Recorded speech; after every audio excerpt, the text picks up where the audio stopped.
Hey everybody, welcome back to Real Estate Talk. Myself, Tom Scully, your digital real estate agent, servicing out of Windsor, Essex County in Southern Ontario. But a lot of this information is pretty applicable across the province and sometimes across the country. And today I was just sitting in front of my computer and I was thinking about some videos to make. And I was like, well, what about a list of things that first-time buyers sometimes get wrong, or some of the biggest things for first-time buyers to consider when they're going through this process? It's a big process. There's a lot coming at you. This is probably the most expensive purchase many people will make in their life, unless they're buying a Bugatti. But it's very important to get a lot of these things right. Some of these things, if you get them wrong, can cost you a lot of money down the road. It can cost you, most everything, truthfully. And some people can get in pretty bad position if they don't follow a lot of the guides from their buyer representation, or if they forego representation altogether. So I put down a little bit of a list right here. I'm going to read off some of it and then give you some anecdotal information in between. And if you have any questions about any of this, just leave something in the comments down below and I'll get back to you. And if this is something that works for you and you find pretty useful, well, why don't you share it with some friends? I'm hoping to get a lot of information on this channel just to help people as much as possible. So again, a little bit of a disclosure. While I am a real estate agent, any of this information is just provided for entertainment and information purposes only. For anything that is specific to your position, I would always refer you to your representation for the most accurate information for you. But without any further ado, let's get into my little list here. First and foremost, the first thing that I want to make sure every first-time buyer is doing as they get into the market, don't go anywhere unless you're getting pre-approved before you go house hunting. So to all you mortgage agents out there, yes, you are the first line of defense. And for anybody that is going to look at a house, this is not just for obviously the agents, busy people, but you're a busy person as well. And if you don't have a pre-approval in place that you know for sure that is good to go, you may be getting into houses that you can't afford, getting upset, losing things that weren't really in your ballpark to begin with. It can be a frustrating experience even with your pre-approval. So make sure at least that right off the bat, go get pre-approved. Go have all of your things done financially before you start looking at homes, so you don't get kind of lost in the situation. At the same time, I've seen personally some buyers, when I was early in my career, I would take out some buyers that weren't fully financially prepared, but they had assured me they were. They started seeing houses. Then as we got close to the offer date, we were discussing offers, and I was like, okay, we got to put this financial condition in this situation. You don't have obviously pre-approval. Now, that was me learning as well. On my side, I make sure all of my buyer clients have a pre-approval before we go forward. And I would even tell them, you don't have a for sure on this finance, so make sure that you have a condition in there. Well, it comes back and unfortunately that person lost the house because they couldn't afford it. It's devastating to go through that process, not be able to afford the house at the end. And that was something that I learned early in my career, to make sure that all of my buyers are pre-approved before going forward, not just for myself, but for them as well. Obviously, I did my job to protect their best interest. They didn't get locked into a home they couldn't buy. But at the same time, I want to make sure that they're not looking at homes that they can't afford. And, during the pandemic, we saw some issues as well, as an aside, where even though they're pre-approved for a certain amount, you want to make sure that house is essentially worth that amount. And we'll get to something with this a little bit later on, understanding your market. But if you're really overpaying for a home, well, just because you're pre-approved for an amount doesn't mean that they'll give you that if the home isn't worth it. Sometimes they might go ask for somebody to give essentially an appraisal on the home. If the home doesn't appraise properly, you might be stuck paying a difference on that. Actually, I did a video on that. I'll link right at the top here. But the first one is not getting pre-approved for house hunting. Always do it. Go see your mortgage person and make sure that you're getting that done. Which brings me into my next one, is truthfully not shopping around for mortgage rates. I work with a lot of mortgage people and I love all of them. They're fantastic. But I do say to anybody, just chat with a few, shop around. If you're not getting the best rates or you're not getting the best style of mortgage for you, it can cost you a lot of money in the end. So make sure you're shopping around for mortgage rates from different brokers, from banks, from Class A, B, whatever you have to do.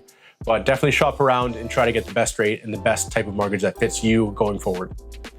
Number two is understanding the true cost of ownership, home ownership. Now, your mortgage isn't your only expense. I know, it's easy to say, but sometimes you get caught up as a first-time home buyer going like, well, my mortgage, I can afford this. Don't forget there's property taxes, and sometimes that can be quite expensive, especially on newer builds.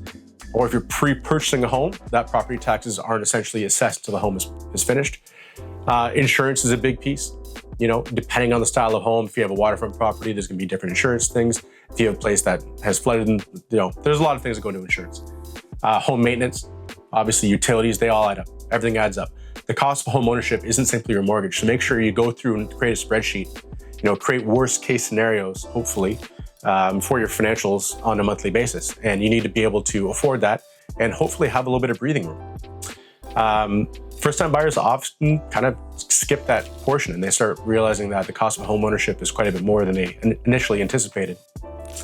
Let's go to number 3, skipping the home inspection. I'm going to do a big solid for all my friends that are home inspectors here because I think this is the most important thing about buying or even selling a home. For my buyers, I always recommend that you get a home inspection on your offer. Now, I know I'm going to get roasted if I ever get comments on these videos. I'm sure I'll get roasted at some point. A stronger offer does present itself when you don't have a home inspection, but at the same time, I would recommend it anyway. You might lose a house from it, but if you happen to not do it and get a house that is full of problems, it's going to be a lot worse off. Now, during the pandemic, again, the market went crazy in southwestern Ontario. A lot of places it did. And we were seeing basically everybody going out there with no inspections, nothing. It was an unfortunate way to do business. And I would always recommend it. But of course, my position is to recommend what to do. What my clients tell me to do, I of course proceed and do so. But with everybody essentially offering firm offers for the most part in the pandemic, there was probably a lot of homes that were purchased that probably should have had inspections. So don't skip that home inspection, put one in there. And if you're the only offer on a house and there's a home inspection and they go, well, I want you to remove the home inspection. Well, it probably tells you something about the house. So any house that's willing to sell, houses aren't perfect. We know that older homes for sure have things they're going to want to work on. That's usually put into the price of the home to begin with. So don't skip that home inspection, put one in there, protect your best interests always going forward.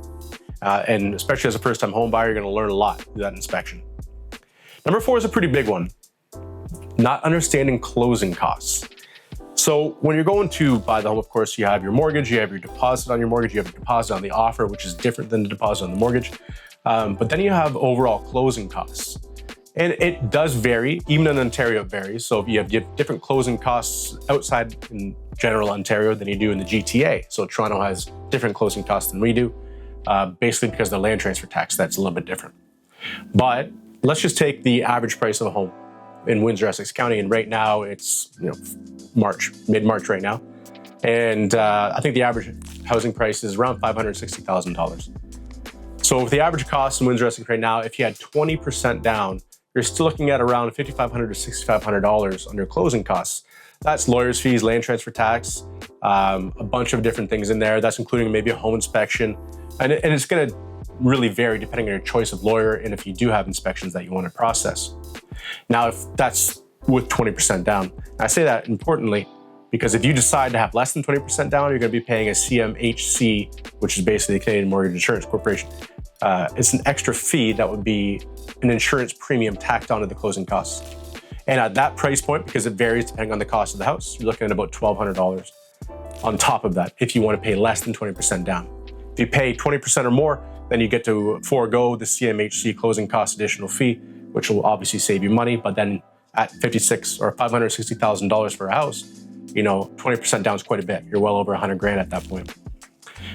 So definitely don't skip on understanding the closing costs because you need to have that fluid cash on the spot.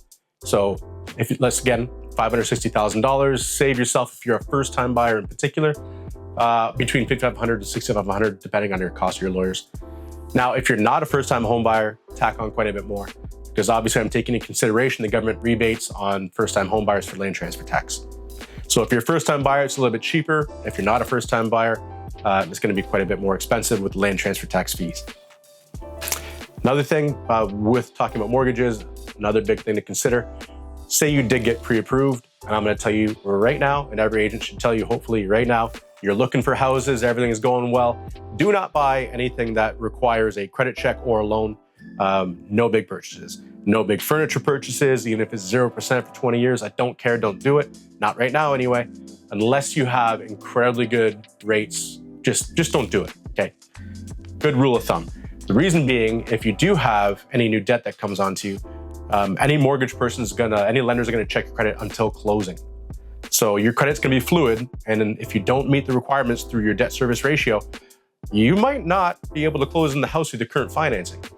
So don't have any big purchases before you close on the home. Close on the house, make it firm, move into the house, then buy your purchases.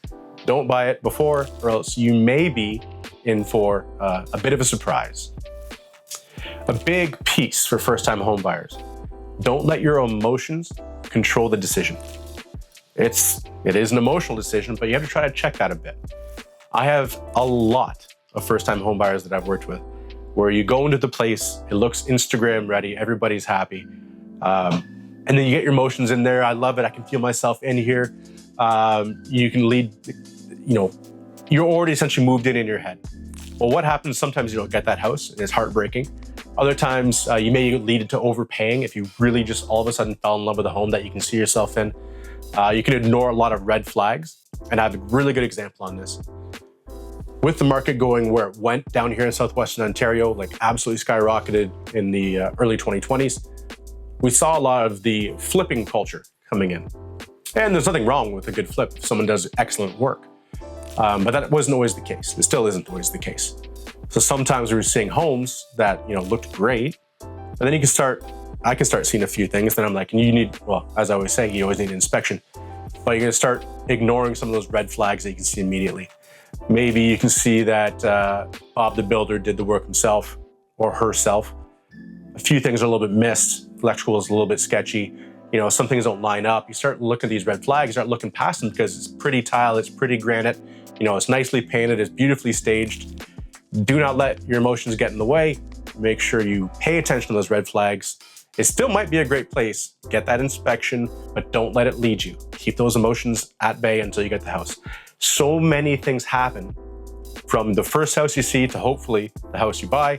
But there's a lot of ebbs and flows, a lot of frustrations going through the process of offering, not getting homes if there's a lot of offers on there and yours isn't getting, chosen. It's an emotional roller coaster. Try to not let your emotions control and try to just take the advice of the person you're working with and go with the flow as much as you can, but use your head when purchasing. Very expensive purchase. Don't do it emotionally. And it's not something you want to mess around with. Next one I would say is ignoring the resale value and future needs. It's difficult to do because, again, you're a first-time home buyer. You're seeing this house. You're trying not to let your emotions get involved. But the resale value is a very big piece. Is this the biggest house on the street? Is it going to be standing out forever? Is this kind of maxed out at its value where it may be? Is there future needs to be met? Or you have a growing family? Do you want something in the backyard? Are you looking to potentially put in a pool? What's going around the area? Are people starting to remodel homes in this area? Is it going to be viable for really good rate of return later on? Or is it pretty much maxed out at the price point it is right now? Ignoring those resale values and future needs can lead to some problems. Sometimes if you're a very fortunate person, you get to live in many homes in your life. Sometimes it might be your only home. But say it's your only home that you have for your life. Your equity out of that home, which is why you want to be in the market, is to have that nice home equity. And that can kind of be limiting at this point. So keep the idea of the resale value and future needs in there. I know I'm kind of butchering this portion of the segment, but honestly, resale value, future needs, keep the considerations as best you can. It's not always evident right away, but consider this as being your first house, hopefully in a long line of growing equity in homes. Next one I'd say is skipping a real estate agent or using the wrong one. Now, I've already done posts about choosing the right agent. Choosing the right, it's very important to do. And there are a lot of really good agents here, and I'm sure there's a lot of really good agents everywhere. But vet them properly. Interview a bunch of them. Make sure you choose one that works best for you. Now, some people just want to skip a real estate agent altogether on the buyer side. And right now, because the rules may change down the road, might do a video about that soon.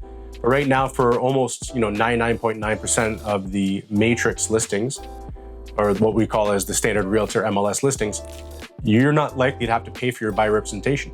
Obviously, I'll put a link right up here that talks about buyer representation. You want to definitely watch that video because it'll describe it a lot better.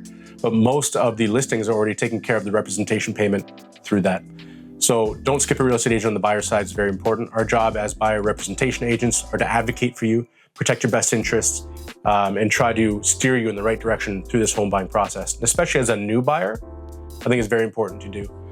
I'm not a big fan of doing, the buying and the selling. So if I have a listing myself, I don't like representation for the buyer. I like to transfer that to somebody else on my brokerage. Have somebody that's on your best interest on your side. So if you're a buyer, don't skip a real estate agent. Definitely vet a bunch of them, see which one works best for you, and go forward from there. And last but not least, honestly, not understanding the market and overpaying. So your representation should go through with you everything about the current market and the situation. Now, it depends what you're doing in this market, but since we're talking about first-time buyers today, you really need to understand the market conditions, week to week. It fluctuates like mad. And especially right now, we're going through obviously a lot of socioeconomic situations, being Windsor-Essex County, border city of the United States. We have tariffs going on. We have, the automotive industry is on pins and needles. We have a federal election coming up shortly. These all play into the markets. Right now, we're in a strong buyer's market, but homes are still selling. But in hot markets, you might get caught up into overbidding on places and spending too much on a house. In slow markets, you might think you can lowball too much, and then you're going to lose a home that maybe you wanted. So understand the market, understand what overpaying might be, what underpaying might be, understand what you need to do to effectively put a good offer forward. So as a first-time home buyer, try to follow what we just discussed in this, and let me know which one of these have gotten you in the past. Hopefully none of them. Hopefully you had really, really good representation that walked through this with you. But if you have made some of these mistakes before, maybe comment down below and we'll have a little chat about it. But for first-time home buyers, be very well prepared. Be educated on what you're doing. Don't jump into things. Don't let emotions control everything. Understand the market. Get your financing locked in. Get a good agent, and make a really well-educated purchase. It's going to make everything from then forward so much better. Is not jumping into something and doing it properly. So I hope this information helped, and best luck in the purchase for you. And hopefully you get that beautiful house going forward. Take care.